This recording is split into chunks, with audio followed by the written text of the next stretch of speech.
കേരളത്തിലെ ക്രൈസ്തവരുടെ വിദ്യാഭ്യാസ, സാമൂഹിക, സാമ്പത്തിക പിന്നോക്കാവസ്ഥയെക്കുറിച്ച് പഠിക്കാനാണ് ജസ്റ്റിസ് JB കോശി കമ്മീഷനെ 2020 ഗവൺമെൻറ് വച്ചത്.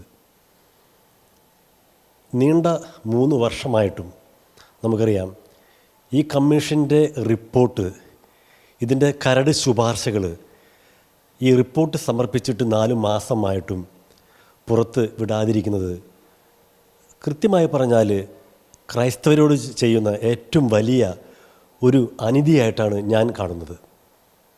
നമുക്കറിയാം പ്രധാനമന്ത്രി മൻമോഹൻ സിംഗ് ഉണ്ടായിരുന്ന കാലഘട്ടത്തിൽ 2005 മുസ്ലിം പിന്നോക്ക വർഗ്ഗക്കാർക്ക് വേണ്ടി സച്ചാർ സമിതി വച്ചിരുന്നു.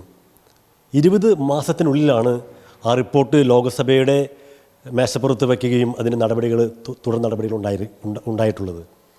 നിർഭാഗ്യവശാൽ കേരളത്തിൽ ഈ JB കോശി കമ്മീഷൻ റിപ്പോർട്ടിനെ കുറിച്ച് യാതൊരു തരത്തിലുള്ള ചർച്ചകളും ഇതുവരെ വന്നിട്ടില്ല.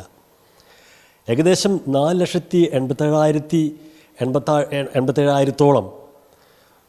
പരാതികൾ കമ്മീഷന് ലഭിച്ചിട്ട് അതിൽ 500 ശുപാർശകളാണ് കമ്മീഷൻ അംഗീകരിച്ചിട്ടുള്ളത്. പക്ഷേ അതെന്ത് ശുപാർശകളാണെന്ന് പോലും ആ റിപ്പോർട്ടിൻ്റെ കുറച്ച് ഭാഗമെങ്കിലും പ്രസിദ്ധപ്പെടുത്തുവാനായിട്ട് ഗവൺമെൻറ്റിന് സാധിച്ചില്ല എന്നുള്ളത് ഗവൺമെൻറ്, കേരള സർക്കാർ ക്രൈസ്തവരോട് കാണിക്കുന്ന ഏറ്റവും വലിയ ക്രൈസ്തവ വിരുദ്ധതയുടെ ഏറ്റവും വലിയ തെളിവാണ്. ഈ കഴിഞ്ഞ ദിവസം ന്യൂനപക്ഷ വകുപ്പ് മന്ത്രി അബ്ദുറഹിമാൻ അദ്ദേഹം പറഞ്ഞു, ഈ റിപ്പോർട്ട് ഇപ്പോഴും ഞങ്ങൾ പരിശോധിച്ചു കൊണ്ടിരിക്കുകയാണെന്ന്. ഞാൻ ചോദിക്കുകയാണ്, എന്ത് തടസ്സമാണ് സർക്കാരിന് ഈ റിപ്പോർട്ടിൻ്റെ കരട് രേഖ പ്രസിദ്ധപ്പെടുത്തുവാനായിട്ട് പ്രശ്നം? ആരാണ് ഇതിൻ്റെ പിന്നിൽ കളിക്കുന്നത്? ആരാണ് ഇതിന് സമ്മർദ്ദം ചെലുത്തുന്നത്?